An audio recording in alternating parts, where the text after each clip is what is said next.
Așa, ne-am întors de la întâlnirea cu fetele. Băieți, erau mulți. Și am adus, mamă, uite aici ce am adus. Profiterol și niște eclere cu frișcă. Și acum le dau la copii eclere cu frișcă. Și Adrian și Andy au dita mai. Andy, hai vină! Hai că dă mami acum. Acum dă mai. Dă mama la fetița. Eli. Uite acolo se ice cream. Wow. Toate frișcă. Așa, mama mia. Gelda.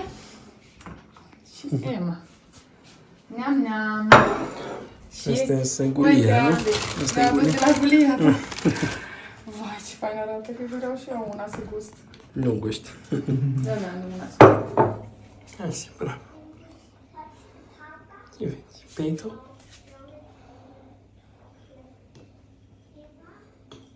Hai, bea, bea. Bea, ia bolul și bea. Hai să.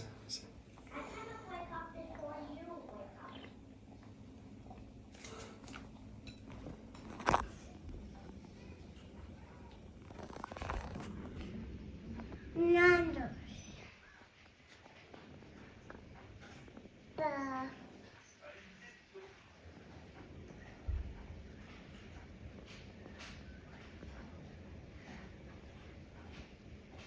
Ce faci?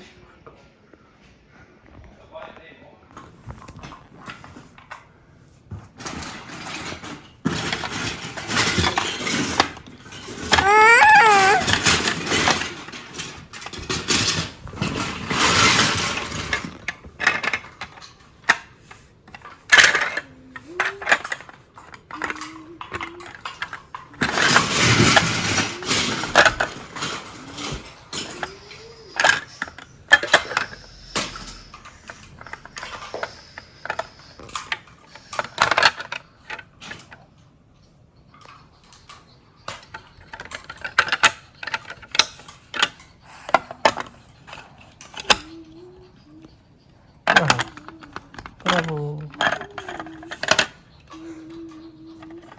Trebuie să filmez. Well done, fetița mare! Bravo! Bravo, fetița mare! Acolo, pitubello! Uite, de aici am făcut și un ice cream bun. Unde e open this and we keep ice cream. You like it? You have a garbage truck and an ice cream bag.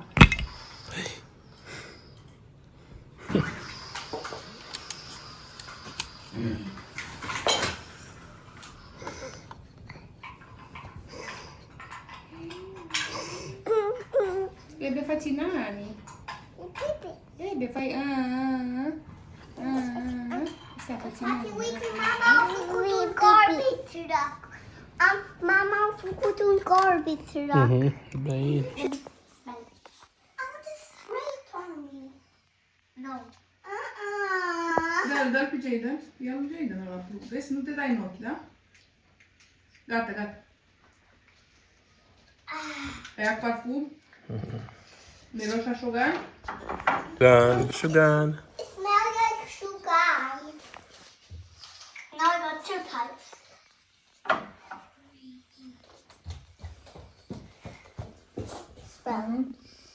De aici miroase. Hai, să termine acum, da? Sper și pe față, da? Smell my mommy. Nu știi, spală și pe față, da? Faci termine.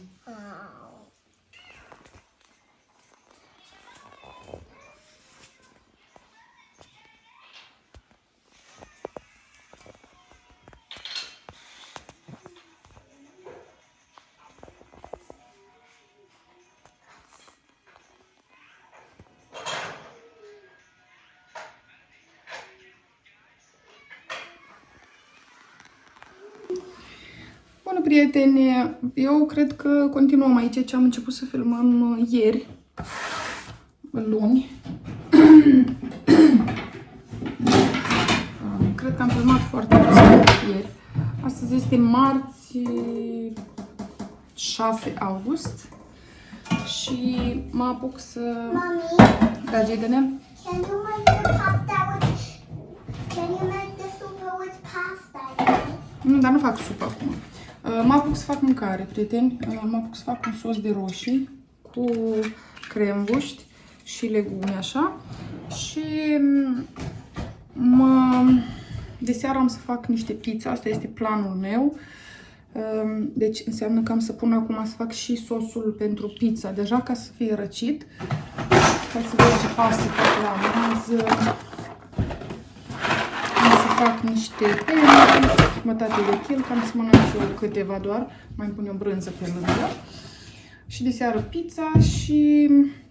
Da, am zis că trebuie să începem, că dacă nu mă apuc. Ceea ce am să fac este că am să tai o ceapă, un ardei din ăla capia, cred, sau nu știu cum se cheamă, la lunguieț roșu.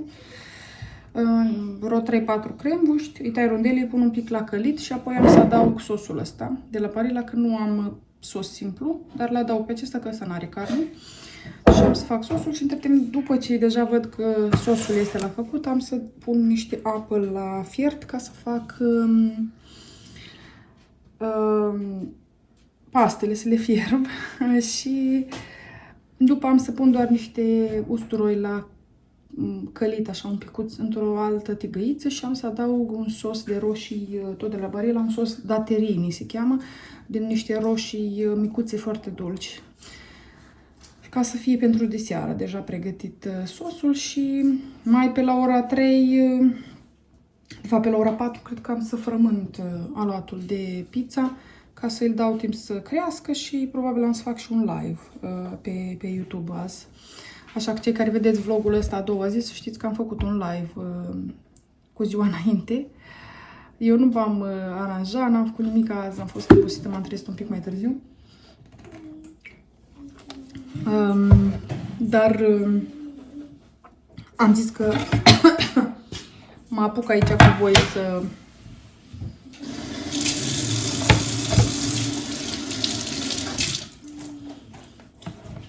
să mă motivez, să vă motivez și pe voi și da, facem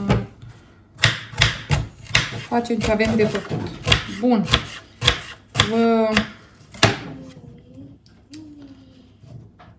Vă las și continuăm. Prieteni, asta a ieșit foarte bună. Deja au mâncat toată lumea. Eu mi-am făcut un duș că era nevoie. Acum trebuie să-l tundem pe Adrian. Își aduce haine după ce duce la duș. A început o ploaie. Că se aude.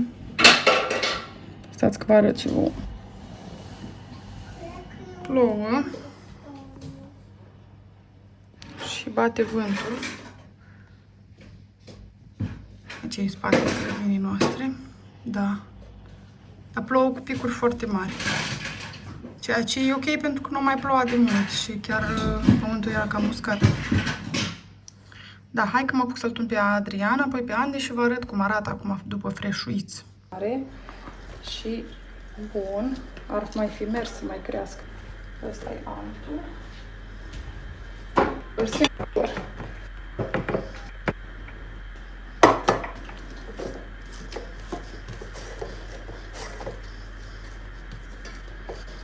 Mai sunteți aici?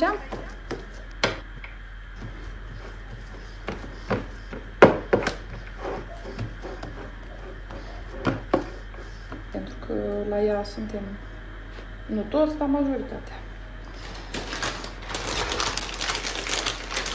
Așa.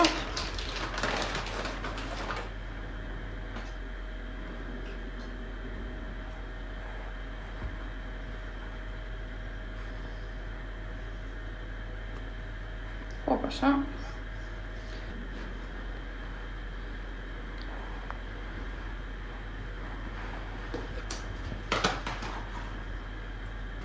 Ador ficatul de pui. E foarte bun. Dacă merge. Jada, dar nu te-ai spălat de pizza. Ți-a plăcut pizza? Ia vezi-le cum arată Jada. Jada nu mânca pizza și cu tricoul. Hai să vedem, ia să vedem dacă îți bagă. Du din capul ăla acolo. Jada, că I'm gonna throw it to you. Hai. Hai, mai facem lui Emma. Dacă zboară, am mai făcut un avion. Du-te, du-te. Stai, dă-te. Ia să vedem. Ia. Wow. Ce să aici? Ante să ai două tu.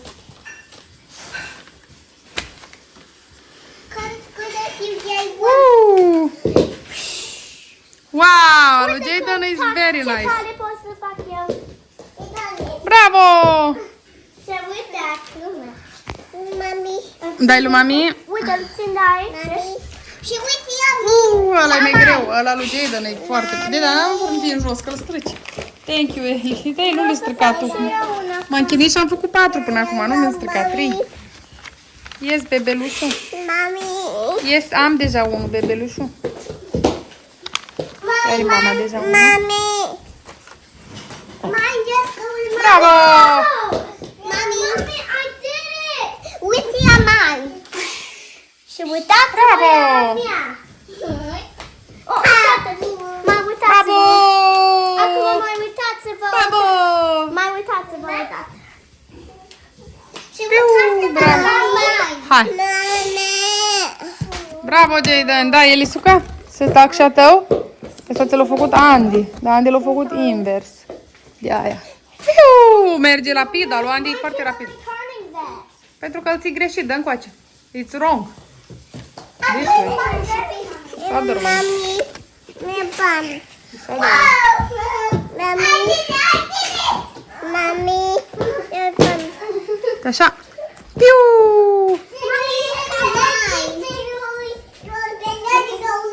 Aha. Așa, să-l arunci așa spre sus. Mami. Mami, În sus? Da, da, în sus. Thank you, Eli. Mami. Ia. Ia să vedem ăsta. Oh, te-a luat Andy foarte rapid. Au, au, au. Atent, atent. Accident. Hai, da, aruncați-le încolo. Alu, Jayden a zburat până acolo. Eli, închide acolo la cărți. Închide. Hai, dă. Da, vă plac biscuiții lui mama? Ciocolată și cu raisins? Ema, trebuie să te speli mama pe cap în seara asta, că ai părul murtat. Și tu și Elisuca. Am să o dau pe Eli cu ulei din nem. Stai să iau. Nu, la tine nu trebuie. Stai să iau uleiul din nem. Și să o dau pe Elisuca, ca să pot să fie moale, nu e asta. Uleiul din nem e aici. Ca să-i moi chestiile alea din cap care îi apar ca la ei, încă îi mai apar ca la bebeluș. Și am să-i pun, că i-am dat și data trecută și s-o muiat. Am să-i pun în cap, o masajez un pic și apoi după când o spăl o să iasă foarte curat. Uite așa are, stați că vă arăt. Nu mai are mult, că data trecută i-am curățit. Emma, uite așa aici are.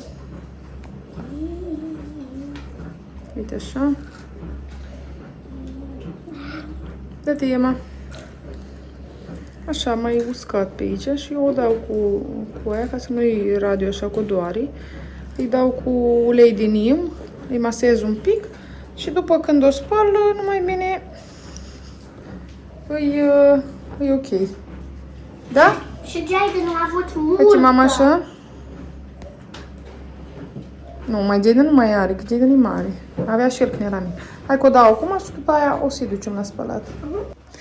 Cu pizza în seara asta și mie nu-mi place să pun hârtie de copt înăuntru pentru că arată urât și nu se face la fel de crocantă pizza pe partea din spate. Dar s-o prins un pic pe aici. Să iau un pic așa, dar trebuie să stai să freci, că tăgăile astea nu vreau, tăvile astea nu vreau să frec. Și am să dau un pic cu grill, că oricum tot îl avem. Cu ăsta dai leș un pic și apoi după curățim. Și așa, numai bine o curăț și în laterale, că n-am curățit până acum.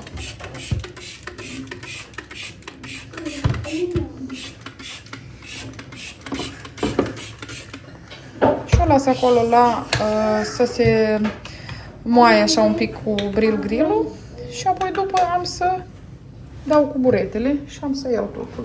Las așa vreo 10 minute. Probabil mă duc între timp să spăl copiii repede în duș și când mă întorc o să fie deja foarte muiată, numai bine de șters. Bun. Ia să vă arăt biscuiții, pentru că am făcut live-ul, am făcut pizza. Pizza nu mai este nimic de pizza. O să vedeți urmele pe copii că o mânca pizza, pentru că altfel nu este. Uite așa arată biscuiții mei, chocolate chip cookies, arată foarte fain, sunt și foarte gustoși. Astea au mai rămas câțiva, pentru că se mănâncă. Și v-am arătat și în live ce am făcut, dar vă pun și aici, ca să știți și voi. Uite așa, ce-mi rămâne mie de aluat, eu îl pun în felul ăsta ca un salam. Îl învârt așa și îl am gata să fac chocolate chip data viitoare.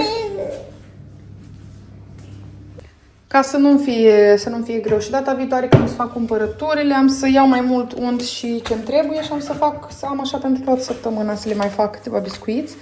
Și eu le fac așa mai micuți decât să le fac mari, pentru că sunt mai ușor de mâncat. Am să vă zic și rețeta pe care o folosesc eu. Uite, asta este rețeta de pizza. 750 g de făină, 430 ml de lapte sau apă, dar mai bine lapte, o linguriță de sare, două lingurițe de sare, scuzați, o linguriță de zahăr, ulei de măsline și droji de 10 g, dar eu am pus 25 de grame de droji din aia fresh. Și rețeta la biscuiții aceștia, trebuie un ou mare, două lingurițe de extract de vanilie, uite, eu am uitat să pun,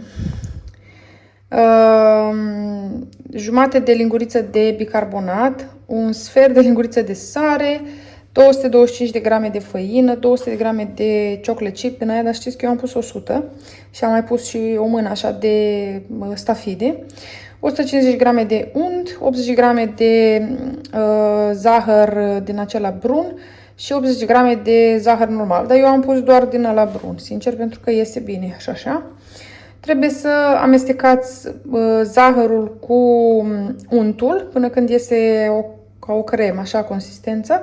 Apoi trebuie adăugat oul și vanilia și apoi adăugată făina și bicarbonatul sarea, date pe încernieră, dar amestecate cu o lingură de lemn.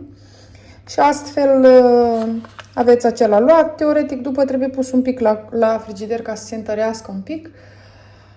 Și apoi faceți așa, beluțe și le puneți, dar trebuie lăsați spațiu între ele, în tavă, pentru că ele o să se topească. Le faceți beluțe, dar biscuiții aceștia se topesc și se fac așa forma aceasta de biscuit. Și, nu știu, cred că la 170 de grade, 180 de grade le-am pus și am lăsat mai mult de 10 minute. Dar vă uitați, când s-au făcut așa mai plați și vedeți că încep să se rumenească un pic, îi scoateți, că nu trebuie să fie nici foarte, foarte copți, pentru că au unt înăuntru și nu trebuie să-i ardeți, pentru că dacă îi ardeți o să devină foarte, foarte tari. Da, îs foarte buni, copiilor le place foarte mult și lui Adrian și lui Andy. Și am perioade când le fac foarte des. Am să iau, să mă vedeți așa, am să îmi iau mai multe la cumpărături tura aceasta ca să pot să fac mai mult aluat și îl congelez, practic. Fac și tură de biscuit, să am acolo, cred că vreo 4 tăvi trebuie să fac micuți așa, pentru că nu încap foarte mulți într-o tavă. La mine încap cam vreo 10 din ăștia micuți într-o tavă. Și așa am să am acolo biscotiera plină cu 40 și apoi am să las sălamuri din astea de biscuit în congelator. Să fie deja, să fie acolo pregătiți, pentru că știți, dacă vreau să-i fac, doar îi scot acea hârtie de copt, care o refolosesc, desigur, pentru că nu are rost să o arunc, o folosesc la același lucru.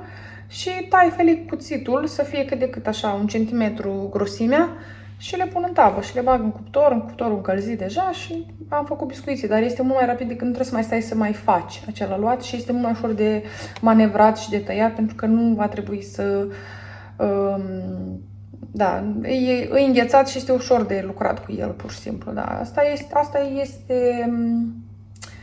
este metoda mea. Știu că cei care mă urmăriți de ceva timp deja știți că eu am mai făcut așa și în trecut și mai fac și chiar ajută foarte mult dacă vrei să ai ceva pregătit rapid. Acum când o să fac următoarele cumpărături, am să-mi cumpăr mai multe ingrediente din ce trebuie, dar mai mult untul. Asta este ceea ce nu am mereu. Că în rest și făina, poate dacă și aia mi se cam termină. Și am să fac mai mult aluat, am să fac cred că de 3 sau de 4 ori mai mult și fac așa sălămioare și le pun în congelator.